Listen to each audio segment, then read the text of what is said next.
Hey guys, welcome back to Agents After Hours. Brian Fox here with my two partners always, Luis Anaya and Thomas Kadar. And on today's episode, we actually had a subject picked out, but we decided after the conversation we were having, we'd switch it up a bit.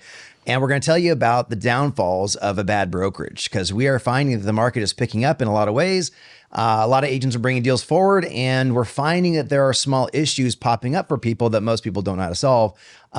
And we thought we'd talk to you about some stuff without naming names and in spaces that we're seeing, but also kind of what you should look out for in the industry if you're finding people suddenly coming to market with deals for you. So I didn't have the story to start with, so I'm going to let my man Tom just kind of really quickly talk about the space in which we were in before, and then we'll kind of get into it. Tom, would you like to pick up where you left off? The space? Which space? Yeah, I'm saying the conversational space of the deal without naming names or people, but just conceptually what you've been working on today. Yeah.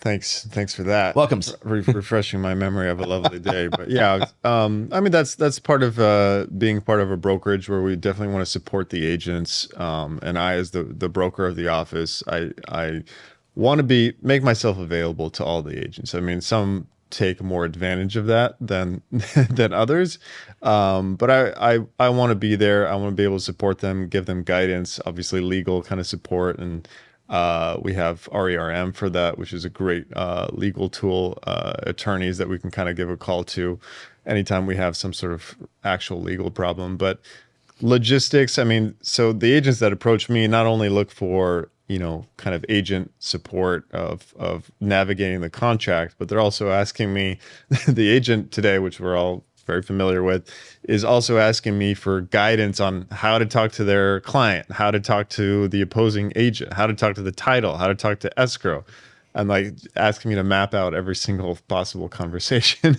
for them. And obviously it gets a little bit more complicated, but yeah, back to your point. I mean, we do want to do that, and at our brokerage, we help that. So yeah.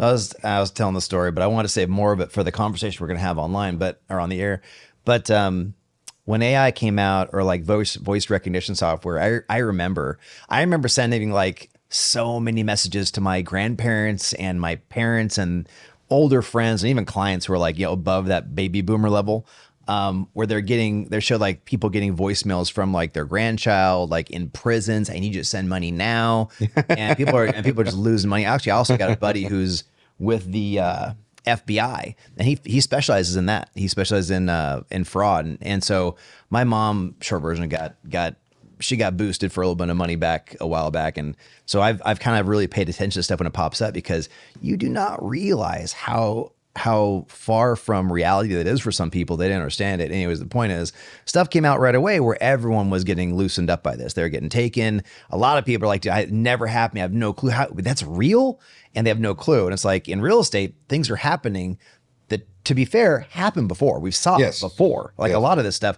But we've kind of had this reprieve from, marketplace shenanigans. I actually did have someone who tried to pull something over on me a while ago. It's like, but it just, pieces just don't start adding up. And thankfully, I've been in the business long enough to like know what bad smells like. But I am having a lot of conversations with different people with just questions about things that I had a conversation with one of our agents today. It's not bad. It's just she's never seen it, probably will never see it again. And she's in a situation where she is representing both parties. Mm-hmm. And so when you represent both parties, obviously legality and conflict kind of raises the stakes a bit on how you're giving advice and what you're doing. And she's in the exact scenario that I told her to prepare for, which is the tenant friend of the seller. She was walking her dog one day and met them outside of the house.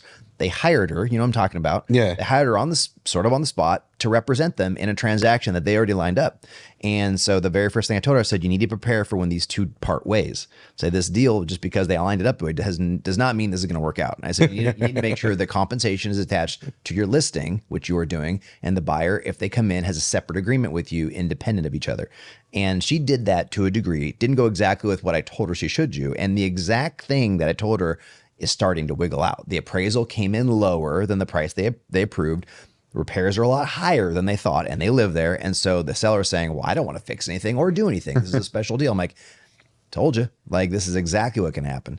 And so like all these things are starting to shake out and like happen. And the busier people get, they start, and especially around the holidays, which is sad. They're getting really attached to the dollar that's coming in, and they start spending way before that money hits the bank. We put a deal together today, and Shannon, my assistant, starts, does one of those woohoos. Like, I'm like, yeah, I'll get excited in a month. Like, when it pays is when I get excited. Oh yeah, like, I do not being in this business over 15 years. I mean, even when I have the check in my hand, I'm like, what can still go wrong?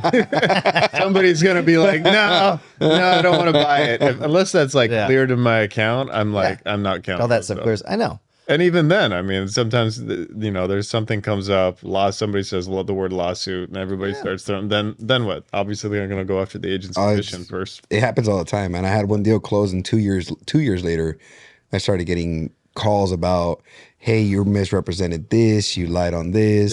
Yep. But that's the thing about real estate. I mean, I think as we're even touching base on this subject, it focuses in on there's a lot of brokerages out there that just sell the hype, sell the attention grabber stuff, but brokers in there or some of their top agents that are their trainers haven't been in the industry or even gone in to sell a property in God who knows how long.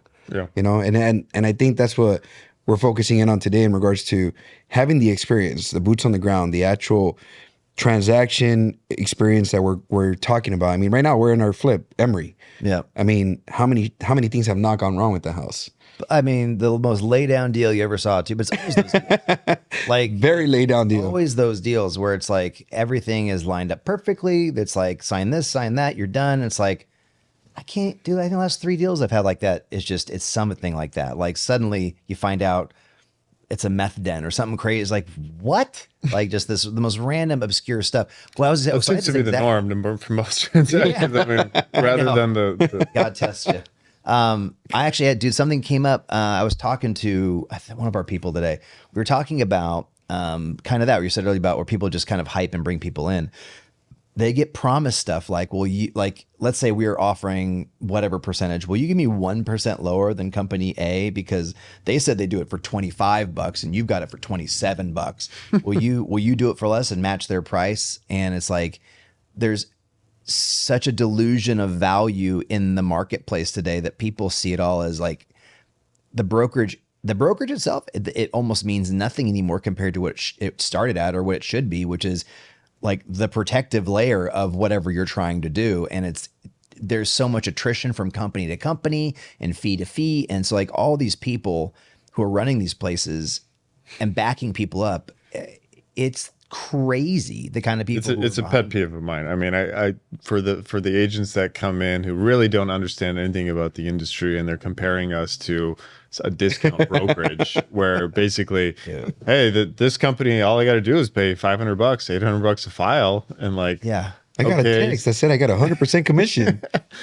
I mean, are you kidding me? I mean, are they going to help? I mean, literally the examples we had earlier is are you going to help you completely navigate a transaction? Are they going to keep your ass out of a lawsuit? I mean, there's just so many things that, I mean, there's like 30 things I can think of that compared to another, but on top of all that is getting business. I mean, are they going to help you get business? Yeah. I mean, are you just going to sit in an office and twiddle your thumbs? What's funny about it? It's like, so let's use Tony Robbins as an example.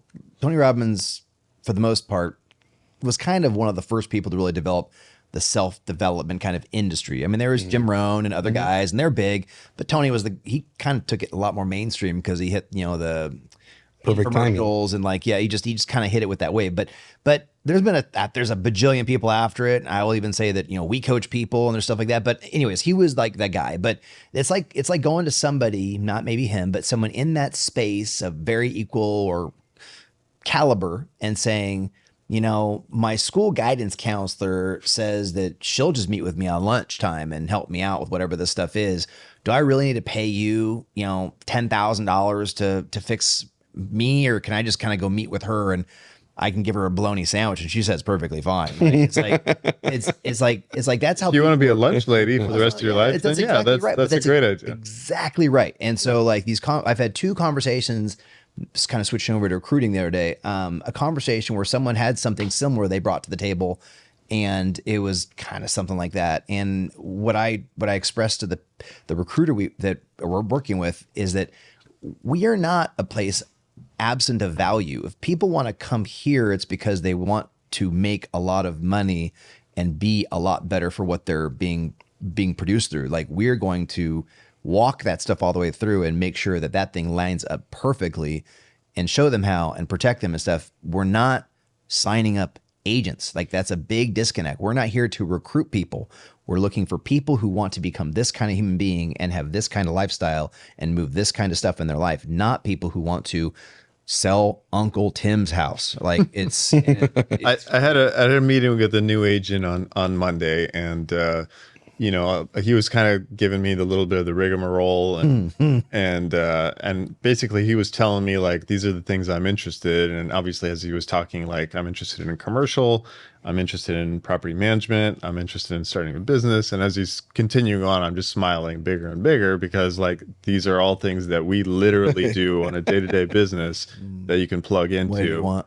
And Yeah. so, I mean, so obviously at the end, he's like, yeah, I'm in, after I told him, like, Oh, I thought you were going to say is like, well, I mean, will you guys do it for, $15 a file? no, so that's exactly the point. The numbers he didn't even ask me the splits. That's how or it should be. or how much money he's paying monthly, or all this other stuff. It's all that was secondary to the fact, are you doing the things that I want to be doing? That's Right. it. But that doesn't sound like your average new agent though. Yeah, this guy, he's done some deals in out of state and things like that, so he has a little bit of experience. Yeah, and I think you're right. That's the disconnect. The new agents are like, I want all the education, and then I want to pay the least amount. Yeah, there's a lot of people that have that conversation, like, oh, I'm bringing you my license, I deserve the world. God. Or like, I need a red carpet, I need all this other stuff. It's the constant disconnect of all these brokerages out there that are just selling the hype. A lot of their brokers are not even active anymore. Right. They're associated, their license is hung on their brokerage for whatever reason, but they haven't sold a transaction in years. Right. They refer everything out. Possibly, man, if ever. But the unfortunate part about it is as we're experiencing, as things are getting busier, I think things are getting busier because there's more agents leaving the industry. They took a second job thinking nothing's coming back, and Yep. suddenly all the new kids are coming in taking spots. There's no one there. Yep. There's a lot of agents out there. I mean, just the most simplistic conversations. I mean, I'm submitting offers right now for a couple clients of mine. The conversation I'm having with some of these agents blows my mind. I'm like, how the hell did you get the listing? And then you see, then you see the brokerage, and it's unfortunate because you look at the brokerage and it's like mom and pop brokerage, and they have no basis, no foundation, no experience. You call the broker, and the broker, instead of having any kind of logical conversation, the broker gets mad, starts screaming, starts pointing fingers, starts bringing extra problems to the equation that are not needed. Yeah. And it's like, dude, okay, like, there's legal steps, there's contracts that we're signing, there's the expectations on either side. You represented your seller wrong. That's not my problem. How did I don't want to go down that bunny hole, but I think the problem is the broker's license process. Like, it's just twice as much test as the salesperson license. So to get a broker's license to do what you do, Tom, is a 6-hour test as opposed to a 3-hour test. It's like, that's it. That's all there is. And it's like it's not rocket science, though. Yeah. the meaning behind, like, what the equivalent is like nothing. And so, circling back around to this whole process of what's going on out there, is that there's a lot of, when it gets busier, like, so we're all very, very busy. And to keep that all in a box of being busy, even when you know what you're doing, it takes a lot of coordination just to see the whole field at one time. The 3, 4, 5, 6, 7 different companies we got going on, the 15, 20, 30 people involved in each one of those processes, the employees, the agents. We got 100 something agents, got 5 or 6 support staff in this pocket. Then we got, teams over in St. Louis and all these other people moving at different speeds. Like, to even watch that. And then the revenue is like, people have no clue how complicated that all gets. And the deals that people are doing right now that we're seeing, that I'm seeing, are ones and twos, like singles and double, like ones and twosies. agent's been in the business a while, but they've got a deal and they're very excited because revenue is finally showing up. But there's an influx right now and we're going to see more. And then suddenly it's going to go like this. And it's going to shrink up a little bit because that's what it does. Expands and contracts. And they're going to have already spent that money, first of all, partially fixing the problems throughout the first deal, because what's the easiest thing to do to fix a problem when there's money on the table and you want to get done? Spend. Throw money at Throw it. money at it. Right. Number one. Number two is that money was already spent by promises made or marketing now because they think, well, I figured it out. Now I'm marketing myself or something else, which is not a bad thing to do, but it's just bad guidance because you shouldn't be spending on marketing first away when you don't have any level of consistency. But all these things that they're going to start doing that are just going to compound the problem and put you right back in the unemployment line, which I hate to say it. And I really hope it doesn't happen to those couple people that we're talking about because that will not work out for them. No, I mean, it just, I think the complexities in real estate have been diluted a lot by like those TV shows that we talked about in the past, like $1 Million Listing Agent and so on and so forth. They just make it look like all glamour, sunshine, rainbows and unicorns, and there's no issues. You just open the door and magically. That's the first thing I say to everyone who comes in. It's nothing like that. Oh no, none of that is real. No, for the most part. It's and it's funny because even we say it sometimes. It's not rocket science. At times you got to take a step back and realize there's so many moving parts in real estate that you kind of have to have a brain. Like you if need you want to be a good real estate agent. Yeah. If you want to be a successful real estate agent, you have to have a brain to be able to put things together because anything could happen.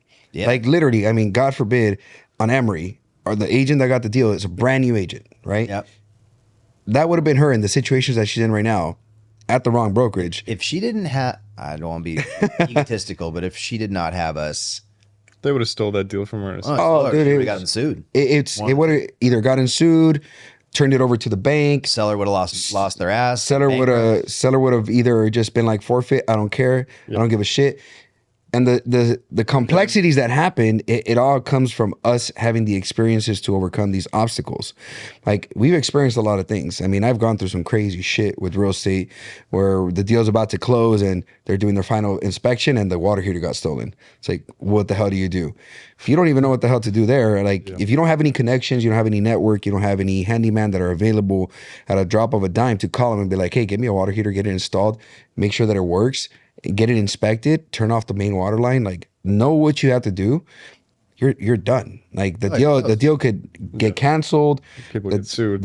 Lots of people could get sued. So many things, you know? So I mean, the reality is I think it's undervalued and like how exposed brokers are. Yeah. You know, and realtors, brand new realtors that are about to get the license, I think they overvalue themselves when they're coming into the industry. Dude, it's crazy. Recruiters are to blame. The recruiters and brokers are to blame. I mean, not our broker, obviously. Sorry, Tom. But brokers are to blame. Well, they are because they are graded on volume of human beings and bodies in office, and so they just try to collect as many pulses as they can and heartbeats, and so they make all these just very glamorous promises of, you know, come here. Like it's not an application. There's no scrutiny. It's like, oh, you got your license? Well, yeah, sure, come here. The idea is that if I get enough people here, deals are going to squeeze out somewhere. Like we don't have to house them all here, but if we have enough bodies, we're going to have deals. And what's the odds of legality? Well, it's lower. It's like, well, it may be lower, but that doesn't mean it's not impactful when it comes. And I have seen people go through stuff in lawsuit and it is not fun. If you're a client, it's never fun. No one really wants to go through that. No one wants to do depositions. No one wants to get an IRS audit. No one wants to do any arbitration. Arbitration. I mean, mediation. No one wants to have the insurance. If you're a broker, having your insurance adjust because you did have some things that one of your agents did. I mean, we've had agents. God, man, I'm telling you, even broker advice. If you're a broker, here's advice, dude. You got to watch your people, man. You got to watch the deals going on. We tell people, tell us the deals you're working on, even if they haven't started yet, because one, we want to help figure it out, but also because we want to know what kinds of things are being said and done, because that helps us better understand what they're putting themselves into. There's been like 2 or 3 people, like not stupid people. The problem with smart people too is they do things that would be, in most cases, smart to them, but they're very inept in the world of real estate. Like, well, you can't tell people that. You can't do that. Like disclosure and stuff like that. Like I've had conversations with brokers or agents at other office. I had an agent at another office, thankfully it wasn't mine. And it was actually, that company's now out of business, but it was a big company. You know, the company. I know this person really well. She was at Sotheby's with us. She moved to another company. I won't say it because I don't want it to attach to her. She had a client. And this was like 10 years ago. And this guy was flipping the property that he got from their family. And it was in Eastside Costa Mesa. And she asked me to come and kind of check it out because that's what we did a lot of. And so I went and checked it out and, oh yeah, it looks good, and gave advice on design and what they should do. And then we leave and I come back and I'm looking at some stuff and I'm asking a question. You know, they're telling some stuff they did, and they had done a couple things. I won't say exactly what they are. It's her business now. But at the time, they didn't get any permits. I'm like, wait. And her agent standing right there, like the agent selling the property. Mm-hmm. And I was like, what do you mean? Wait, you didn't get permits for what? For that? And I was like, well, then you have to disclose that. You have to tell them that you didn't have permits for that. Yeah. And so the agent, what she did instead is she went to her broker, who was equally inept, very long in the business, by the way. So not stupid, but morally bankrupt.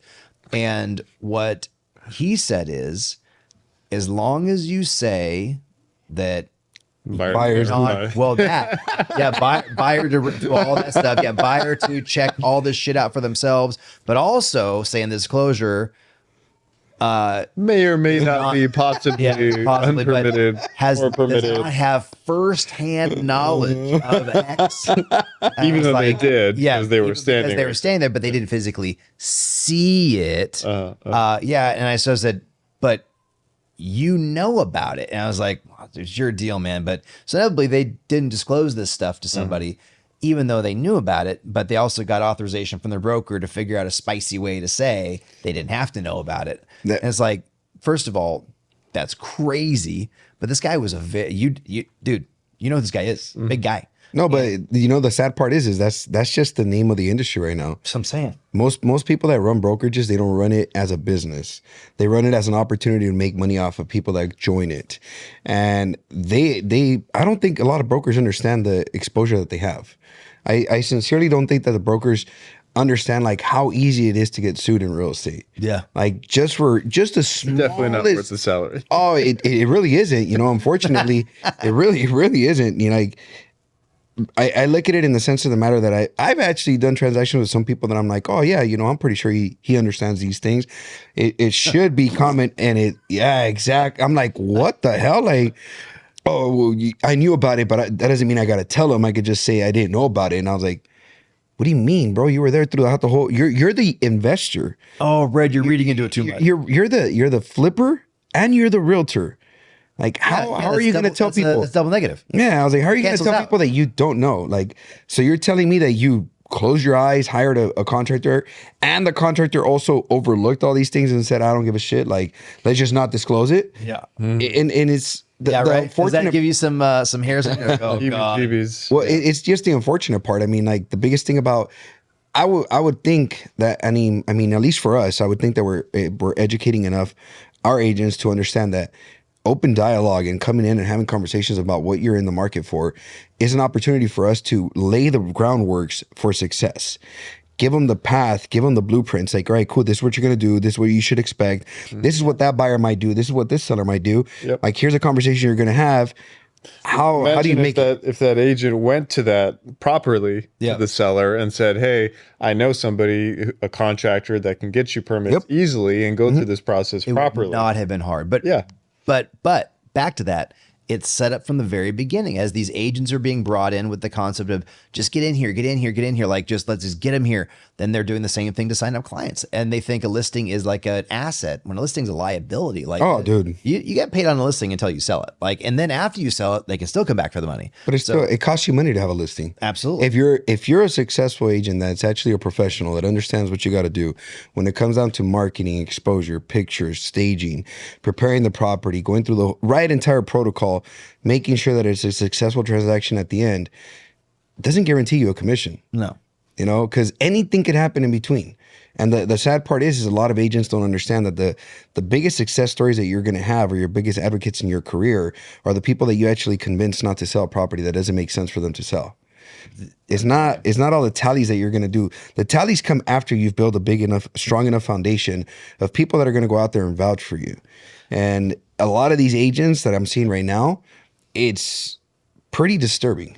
Well, you know what the thing is, and we're getting a lot of applicants that are coming in to get newly licensed, which I know you don't, I'm actually kind of grateful, because I feel like if we can get them in here and train them a couple things real quick, then we Train them the proper way. Yeah. properly. Yes. I'm actually a little bit, what's the word? I'm hopeful that we can fix a part of the problem that's happening in the group that's been here for 5 to 10 years. The group that came in around 3 or 4 years ago is kind of the problem, is that they're holding on to like 2 deals they did mediocre when deals were going real fast and they got paid. And now they're bringing that throughout the rest of it. And they think they're very much in demand because in the last 3 years, 2 very large companies were paying people heavy paychecks to come over there. And they think they're very much in demand, like a, I don't know, like a Mickey Mantle card or something like that. Like they just think they're really valuable. So for me, these new people coming in, we might be able to fix it, but that's not the point. The point is we've got a population of people that are being taught from the start that you just kind of get it done and you just sign them up and you just do this. And so whenever we have these conversations with agents,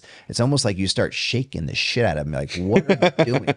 We're not doing that here. We don't need to do that. So you do not need to lower yourself to the ability of signing someone up and doing this and doing that. And this ego that comes with people, like, remember that, I'm not going to say it, but the agent this morning, it's like, what are you doing? Like you sound like depressed that you have to go and have this meeting with this person to sign this listing, but it'd be like a $30,000 paycheck. And you're like, well, you know, it's not this. It's not, dude, what is wrong with you? And we have these people that they don't really respect what they're doing enough to understand.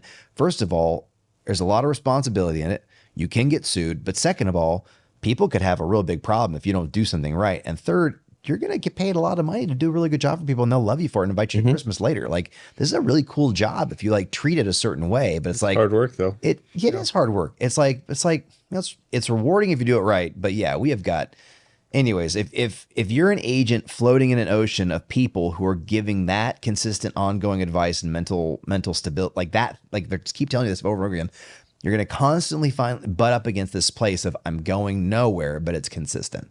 As opposed to, do I want to grow? Do I want to become something bigger than this? Or am I really happy right here? And what I see over and over again, and you guys can chime in, is that people will stay there wherever they're at until it doesn't go anywhere. And then someone else will tell them, oh, well, that's because you're over there. Over here is where you do that, and it works great. And then they do it there, and they say, oh, buddy, that's because you're over there. So you got to come over here to do exactly that. And then it goes right. And you know what? We'll give you $5,000 just to do it. I mean, do you want to do it? And it keeps doing that over and over and over again until they get to the point of say, like, why is this never changing? And they either stop and get another job, or they finally flip the switch on figuring out, be like, oh, I have to become better. It's not me jumping around. Go ahead. It's funny though. It's just constantly avoiding the mirror. Like they're just not wanting to look at themselves in the mirror and being like, shit, I'm the issue. I'm the problem. It was funny because I've had conversations like that not that long ago where it's like people that got out of the industry and When'd they get out? They got out like 5-6 years ago. I mean, they got out a while back and they're like, oh no, just real estate wasn't for me and this and that. And, you know, as I'm sitting there, like my cousin told her, like, oh yeah, my cousin's a realtor. He's been in it for like 18 years now. And she goes, really? Like, what did you do? Like, what are you doing different? And it's just having conversation. They're like, oh, well, working. No, she blamed the brokerage. She was like, oh, yeah. You know, the broker. And I was like, well, what systems were you following up with? Kidnapped Like, her, yeah. kept her at home, took her phone away. Broker's making me eat ramen on a Wednesday, asshole. But you know, it goes both ways. Like you can be successful if you're in the right brokerage, and the being not successful, being at the wrong brokerage, that's a choice. Yeah. Like, you know, it's proximity of everything. Like I think we have a very unique opportunity in our office because all three of us are working in the environment, in the industry, working hard with flips, different avenues. Like I've talked to so many agents that have been in the industry for 14, 15 years, never done a flip.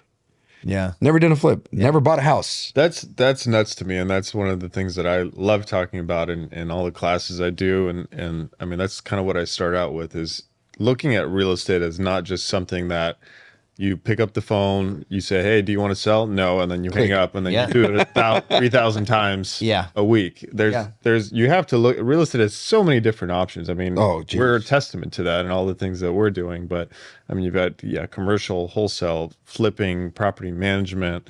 I mean, on top of everything, there's just so many different options to make money. And if you're not looking at every single opportunity, listening to the seller and really hearing like what's their motivation, what's their timeline, what are they trying to accomplish, and then matching one of those things with what they need, that's where I think the magic happens. And that's where you can create so many more different opportunities for yourself.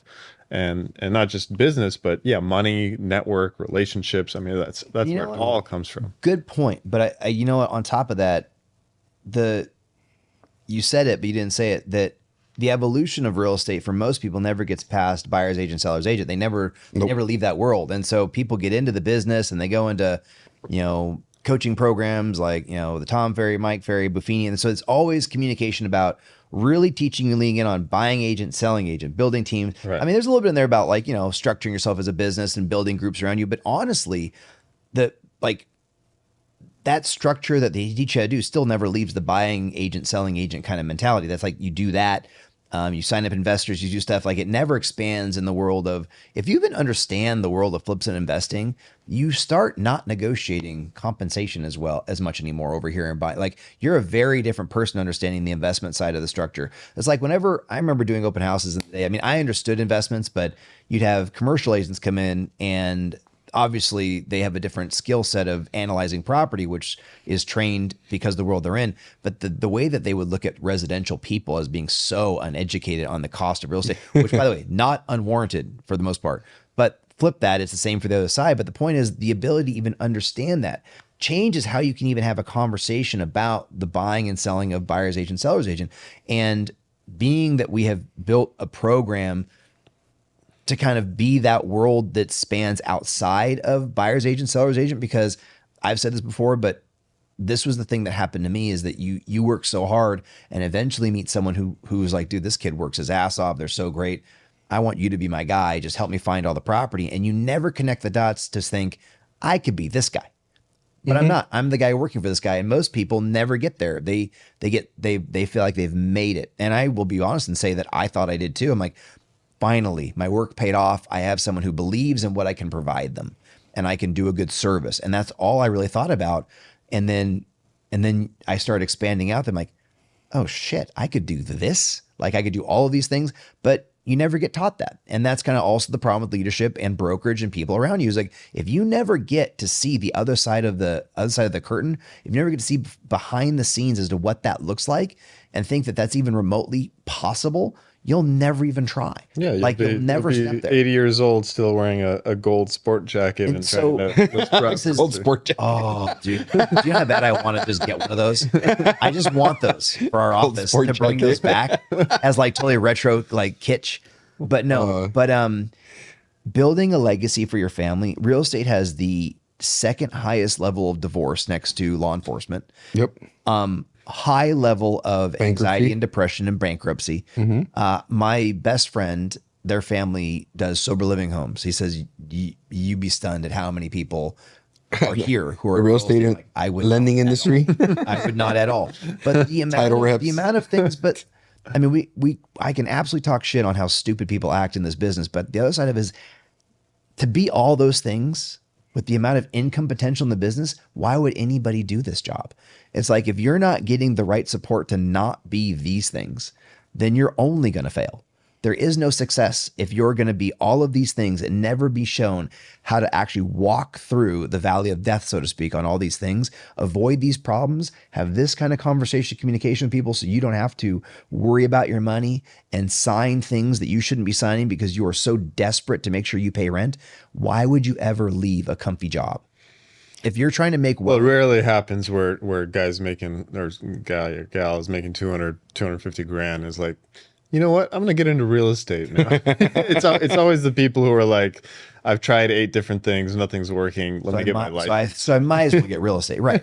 But they can is the problem. And so like I'm. By the way, testament to myself too. I mean, I had a business. I did insurance and tried to get my Series 7 and all that stuff, and then I got my broker's license, and it resonated with me. So me too. Yeah. I was on the lending side of the world, and I did really well. But then the market shifted in 08, and I was left with a choice: do I want to do this or that? I'm like, I'm really good with people. I'm gonna do this. And I mean, it just started moving. Like it was kind of the right time, and it was meant to happen that way, and it just started shifting up and up and up and up. And every step has been something forward. But the one thing that I'd done the entire time has been very okay evolving quickly.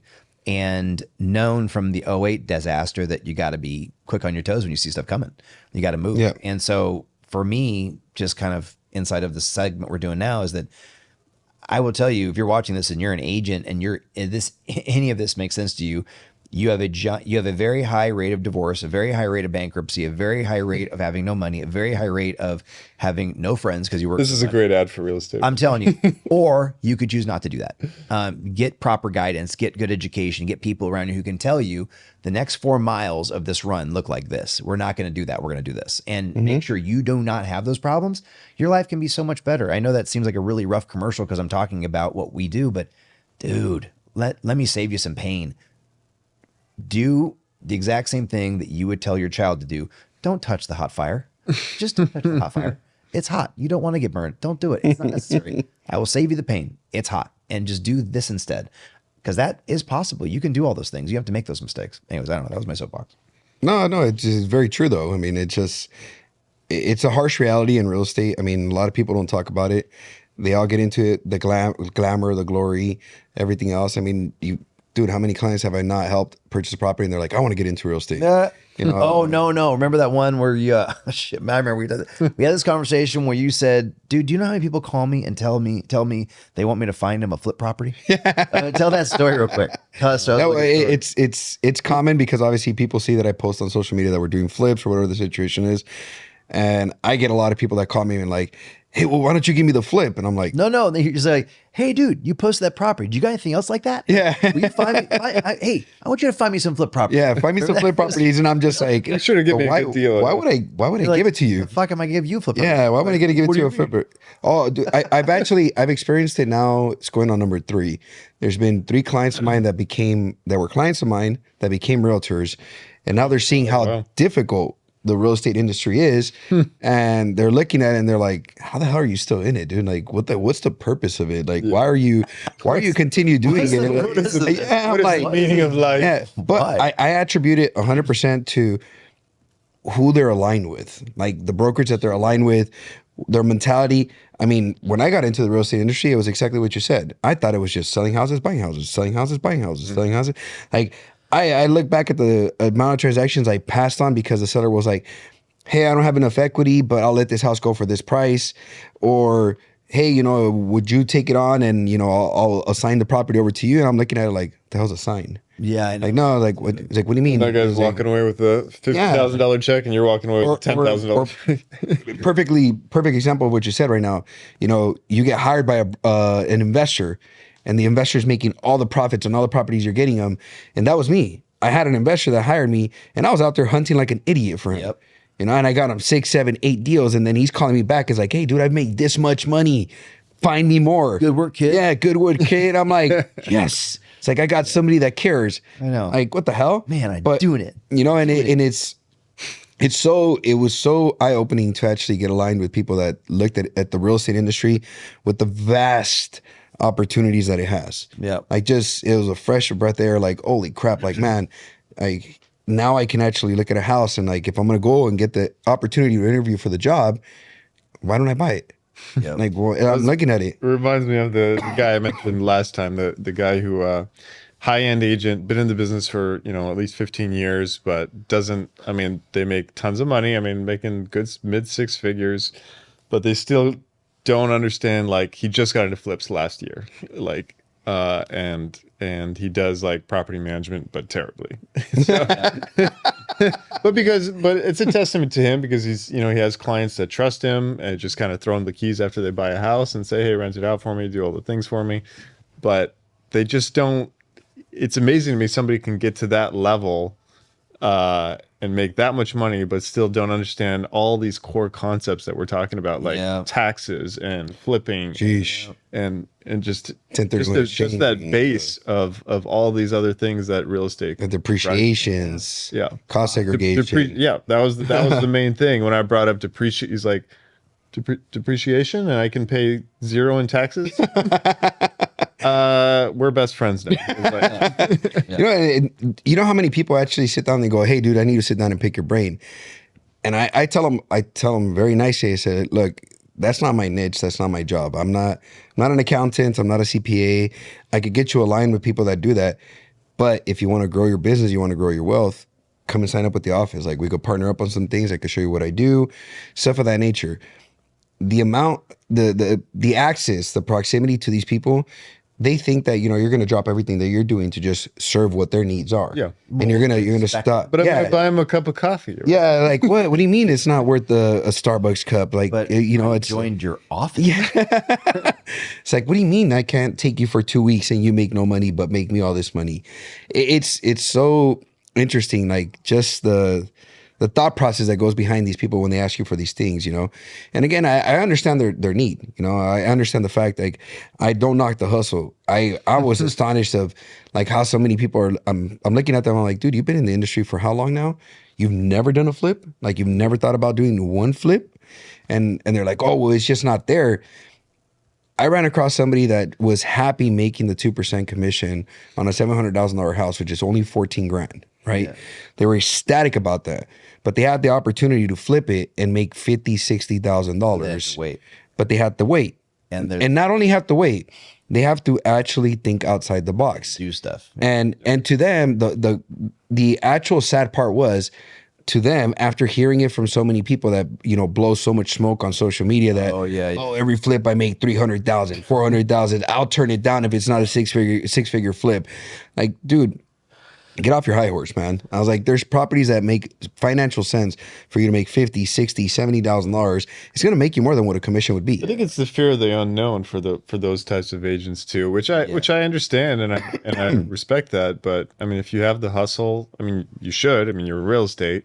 You should be able to learn some different options of. It's to be comfortable. I mean, when you get past a certain, when you finally get through the phase of learning buyers and sellers, you finally get past that, the scripting and the conversations, and then you're like, comfort. Like, I know this, I can nail this, and you may be teaching that to other people, like, oh no, you do this, oh yeah, this and that. But then you have to do the next thing. It's like, well, it's learning something else. It's trying to learn how to do something else. And that's where people get stuck, is they get stuck in thinking this is as far as it goes. Like, dude, this is where it goes to get off the bench. Like, if you want to go to anywhere else, you got to learn 1,000 other things that make sense so you can do the big wealth creation stuff. And I think actually that is the biggest problem, is people think that doing realtor work is where people no, real estate, the industry, is where people make the money, but not being a realtor.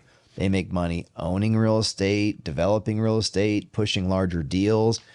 Even the people who are big realtors, they aren't really making all their money on those deals. Even the guys that do, large Bel Air mansions, they may make good money on those, but that's not where the wealth came from. Mm-hmm. They did that and then spent that money on marketing for more of those people, because those sales aren't every day. Yeah. And I mean, and not going so far off on a tangent, I mean, how many times have we not gone to events where it's like the team is up there saying that their GCI was like $2, $3, $4 million. But never talk about their net. But never talk about their net. And it's like, all right, cool, you're making $2, $3, $4 million. What's your net? Well, if you take into consideration the exposure, the market share that we have, and it's just, I don't think the net matters. What the hell? It's like, how does that not matter, brother? Like, if you're going to go up there and you're going to talk about your GCI, and then you're making minimum wage. Then you're making minimum wage. It's like, fire everything, dude. Like, all the use of expenses, all it takes is 2 deals for you to go to McDonald's. Yeah. Go to the beach. Yeah. But, and again, it's just like I said, it's proximity of the office that you're aligned with and who's doing business in that office. Because at the end of the day, if you're signed up with the brokerage that all they care about is making money off of you, but they don't have any guidance, any support, any kind of knowledge or any expertise in today's market, because I love talking to realtors. Like, it was funny you guys brought that up about the gold jacket.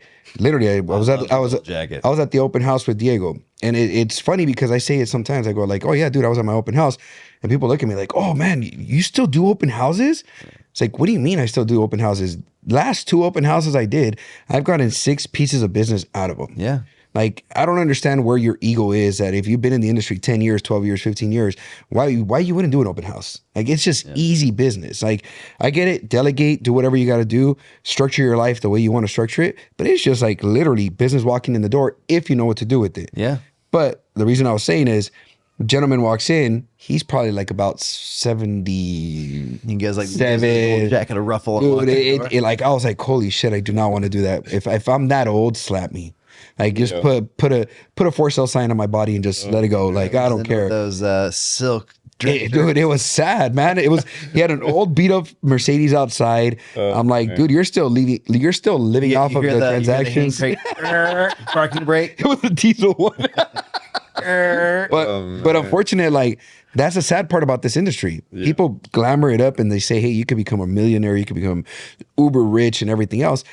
Most agents that get into the industry don't even know how to structure their finances. Yeah. They don't even know how to structure that guy with the gold jacket. Yeah, it's like 80-year-old. One of these guys. And I'm just sitting there going like, holy crap, like. And again, the sad part is I've talked to a couple agents that they always try to talk down to me like, oh, I've been in the industry 38 years, blah, blah, blah. And I'm like, I'd say that's fucking sad. I was like, okay, cool. I was like, hey. How are you not retired? I was like, how many doors do you own? None. How many houses have you flipped? None. What the hell have you been doing in the industry for 38 years other than taking up space? Like, affecting my ability to tell you how long I've been here. Yeah, like, and that's the sad part. Like, to me, yes, don't get me wrong. There's industries that I think that if you have a lot of time in it, it gives you validation, gives you experience, it gives you stuff.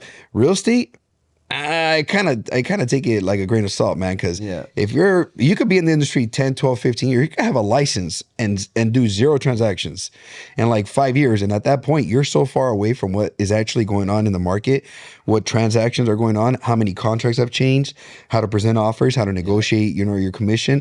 So many things changed so vastly that if you're not actively doing transactions, at least anywhere between 1 to 2 a quarter, like, and I'm being very nice about that.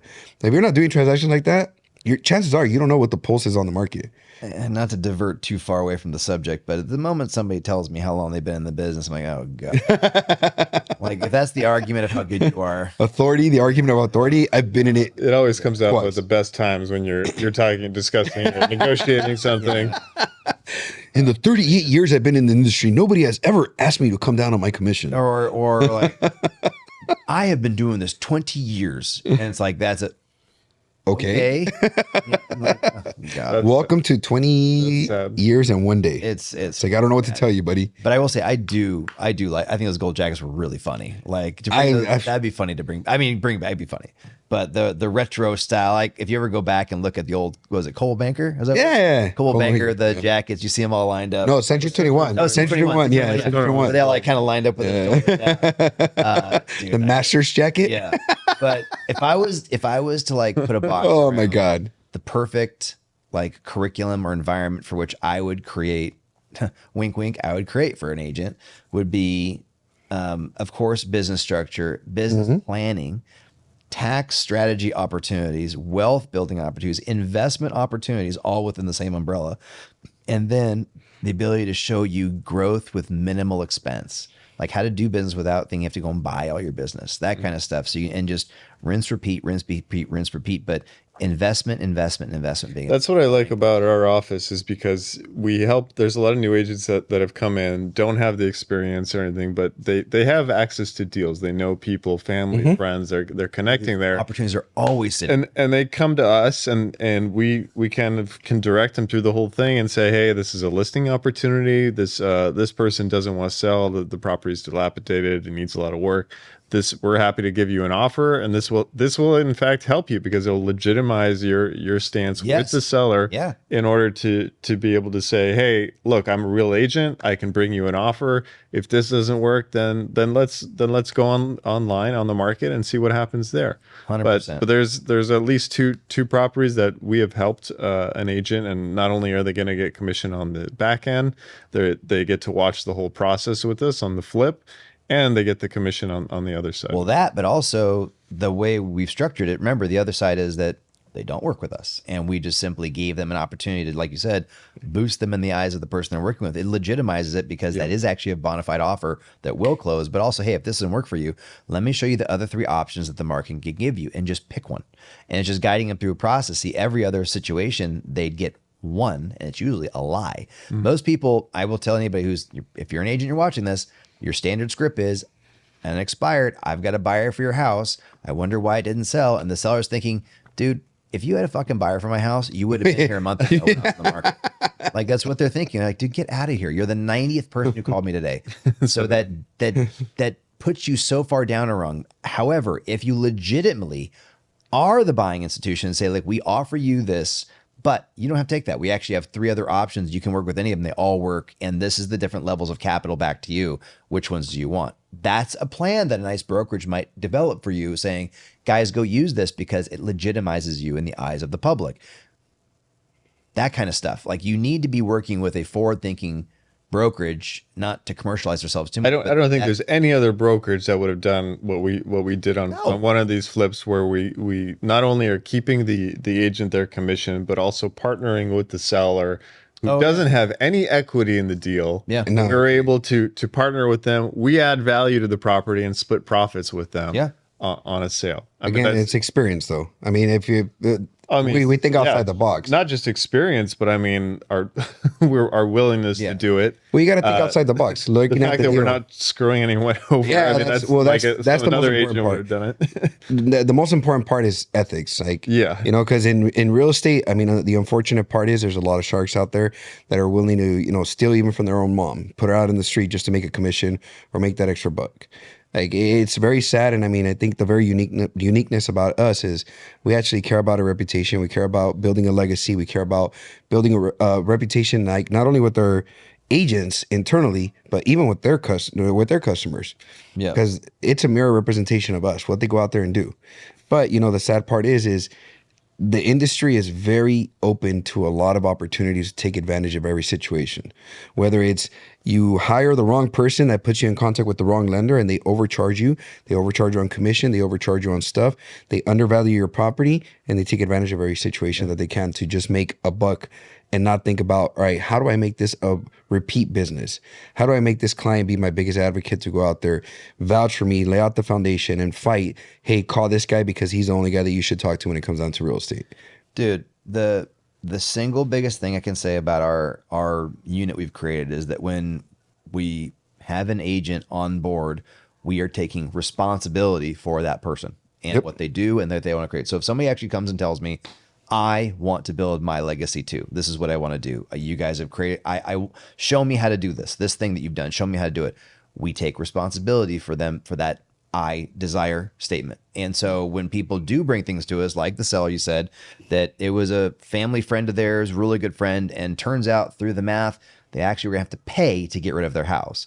And there was no way to do it other than us, like you said, partnering with them to bring up the value and then send them off with money instead, which takes us an extra 90 to 120 days of our time to do it, our resources, time away from a lot of things we'd probably rather be doing, but it's the only way to help the agent who is starting their career in a deal she brought in. It does calculate out, so it's okay. It's not earth-shattering, but it works out. But it's no one would do that. They would into a win-win-win situation Win-win. from a lose-lose Or situation. what they would have done is says, Yeah. what's another broker would say, wait, what was that name on the Jane Doe? Okay, and what was their address? You know, let me see their phone number, and then, yeah, I could probably buy your house cash from you. I could probably do that. Yeah. You know, I don't know. Susie at the supermarket told me about you. I could easily help you. Yep. And they would go and snag that deal, and they would say, kick off to the agent. Yep. And that's what they would have done. Yeah. Or it could have been a worse situation where the agent had such a bad experience on her first deal that she quits. Like quits company and quits real estate, Yeah. and says, They told me everything I wanted to hear, and the broker was a total crook and slime ball. Little did I know. And by the way, that is always the case that happens in any situation where the conversation is even remotely strategic. The moment that a situation has to be thought through, everyone loses their mind. They can't figure out how to solve a problem. And that's the biggest thing. And that's why these things keep coming up. If you're not working with a team or brokerage that actually understands the complexities of the entire world of real estate and how to solve these problems, you're in the shit, whether you know it or not, man. You just haven't realized it yet. It's like being in quicksand. You just haven't started walking. As soon as you start walking, you're going down. Yep. Legit. Yeah. So, I mean, with that being said, shameless plug, come check us out, guys. See what we have to offer, see the uniqueness of what we actually present and bring to the table as brokers, as active agents in the industry that are pursuing a legacy, pursuing more opportunities, pursuing passive income. Double shameless plug. We're actually on our way to going virtual with a lot of our training. So you may not be somebody who's watching this and wondering, how do I get involved with a company that's, way over there in Orange County, California? We are about to start working on some stuff online. So the best time to get involved with us is soon. If you're local, anywhere local, we can work with you in California. But if you're outside of that and want to learn more about how to get involved and get better training and start building your legacy, you can actually reach out to us from where you're at. And we're going to start working on virtual programs that be trained available to you, so you can use all of this stuff in the area in which you are in. It's going to be great. Sorry, I didn't want to forget that. No, you're good. But again, reach out, guys, and we look forward to seeing you guys in the next episode. All right, guys. We'll see you next time. Sweet.